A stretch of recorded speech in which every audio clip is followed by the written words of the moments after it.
Keajaiban burung hantu.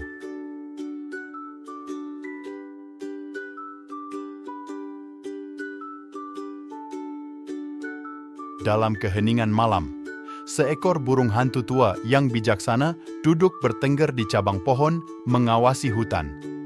Namun, apa yang membuat burung hantu begitu istimewa? Burung hantu adalah burung yang menarik, dikenal dengan mata bulat besar mereka dan terbang dengan senyap. Namun, tahukah kamu bahwa mereka juga memiliki beberapa fakta ilmiah yang menakjubkan? Salah satu fakta menarik tentang burung hantu adalah pendengaran mereka yang luar biasa. Telinga mereka memiliki bentuk yang unik untuk membantu mereka mendengar bahkan suara yang paling lemah, seperti suara kejar-kejaran tikus di kegelapan. Fakta keren lainnya adalah kemampuan mereka untuk memutar kepala mereka hampir sepenuhnya.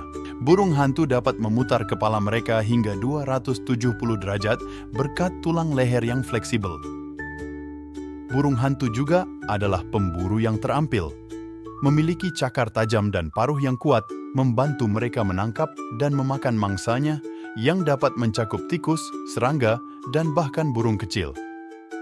Jadi, ketika kamu melihat seekor burung hantu di malam hari, ingatlah betapa luar biasanya burung-burung ini. Mereka tidak hanya bijaksana dan misterius, mereka juga penuh dengan fakta ilmiah yang menarik.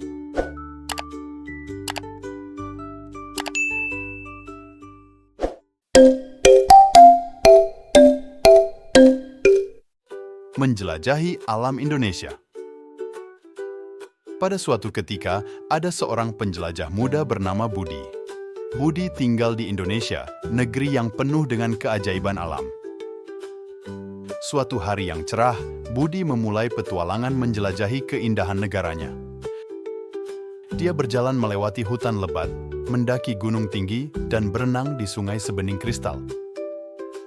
Sepanjang perjalanan, Budi terkesima dengan keanekaragaman tumbuhan dan hewan yang ditemuinya.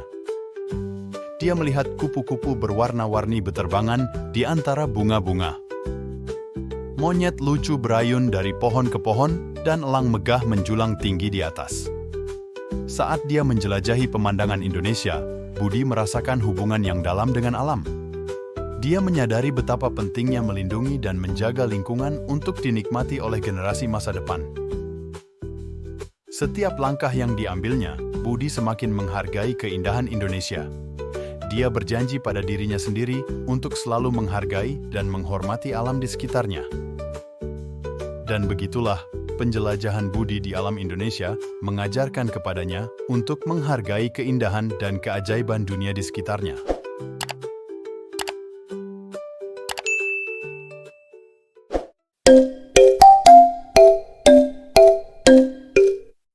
Anak-anak bahagia di zaman prasejarah.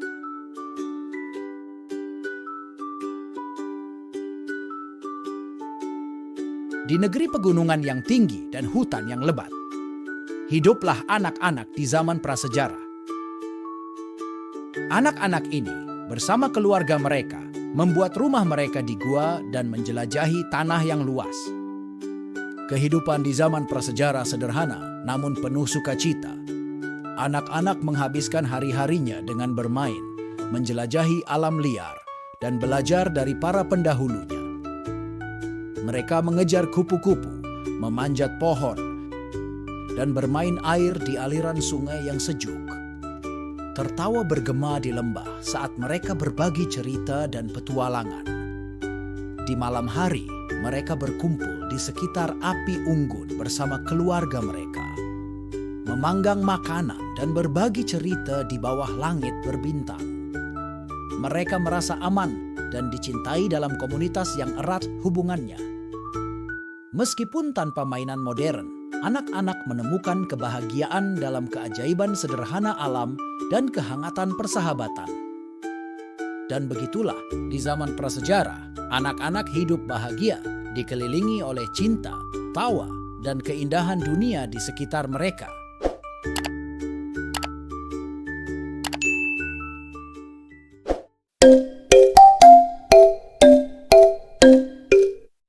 Kiranya lebih banyak teman daripada musuh.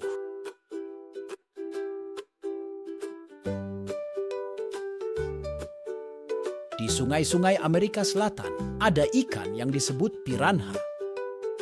Banyak orang menganggap piranha menakutkan dan berbahaya, tetapi kenyataannya berbeda. Piranha adalah ikan yang hidup dalam kelompok yang disebut bergerombol. Mereka memiliki gigi tajam dan rahang yang kuat, tetapi sebagian besar makan tumbuhan, serangga, dan ikan kecil. Piranha penting untuk ekosistem sungai. Mereka membantu menjaga sungai tetap bersih dengan memakan hewan dan tumbuhan mati. Meskipun piranha bisa berbahaya jika merasa terancam, biasanya mereka tidak mengganggu manusia. Mereka lebih takut kepada kita daripada kita kepada mereka. Jadi, ketika kamu mendengar tentang piranha, ingatlah bahwa mereka hanyalah ikan yang mencoba hidup di rumah sungainya, bukan monster menakutkan.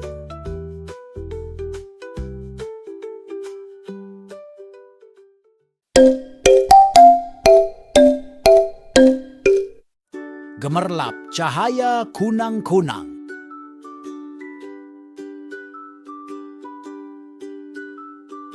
Di malam-malam musim panas yang hangat, makhluk-makhluk kecil yang disebut dengan nama kunang-kunang menyinari kegelapan. Tapi tahukah kamu bahwa ada lebih banyak lagi tentang serangga-serangga bercahaya ini daripada yang terlihat? Kunang-kunang adalah serangga yang menghasilkan cahaya melalui proses yang disebut bioluminesensi. Mereka memiliki zat kimia khusus dalam tubuh mereka yang bercampur dengan oksigen untuk menciptakan cahaya yang terang. Kunang-kunang menggunakan cahayanya untuk berkomunikasi satu sama lain. Mereka berkedip dengan pola tertentu untuk menarik pasangan atau memperingatkan pemangsa agar menjauh. Serangga-serangga ajaib ini juga membantu manusia. Beberapa ilmuwan mempelajari kunang-kunang untuk dipelajari lebih lanjut tentang kemampuan mereka dalam menghasilkan cahaya yang bisa membawa pada penemuan baru dalam bidang kedokteran dan teknologi.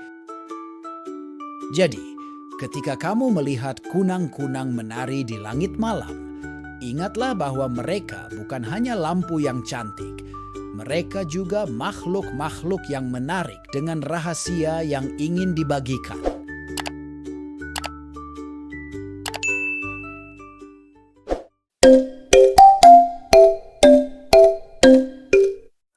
Pelajaran menyelam zoo.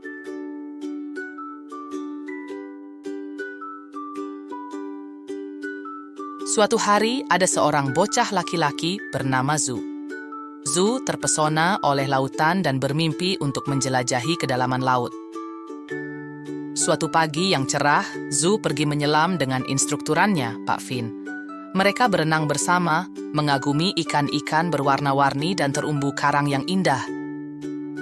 Namun, selama menyelam Zoo melihat sesuatu yang berkilauan di dasar laut. Dia ingin berenang lebih dekat untuk menyelidiki. Pak Finn menghentikannya dan mengingatkan Zoo tentang bahaya menyelam sendirian. Dia menjelaskan bahwa laut bisa tidak terduga dan penting untuk selalu memiliki seorang profesional di dekatnya. Zoo mendengarkan dengan cermat nasihat Pak Finn dan tetap berdekatan dengannya selama sisa menyelam mereka. Dia mengerti bahwa keselamatan harus selalu menjadi yang utama, bahkan saat bersenang-senang di air. Ketika mereka muncul ke permukaan, Zoo berterima kasih kepada Pak Finn karena telah menjaganya tetap aman. Dia berjanji untuk mengingat pelajaran penting itu dan tidak pernah menyelam sendirian lagi. Sejak hari itu, Zoo menjadi seorang penyelam yang bertanggung jawab, selalu menyelam dengan seorang instruktur yang terlatih di sisinya. Dan begitulah, petualangan menyelam Zoo mengajarkannya tentang pentingnya tetap aman di air dan tidak pernah menyelam sendirian.